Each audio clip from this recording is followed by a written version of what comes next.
Benjamin Barker, el millor barber de Londres. Un home que ho tenia tot. Però un jutge vil i poderós el va acusar d'un fals crim.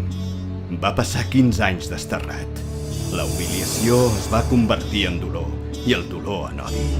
Aquell home ja no existeix. Ara sóc en Sweeney Todd. La venjança és l'única raó que tinc per viure.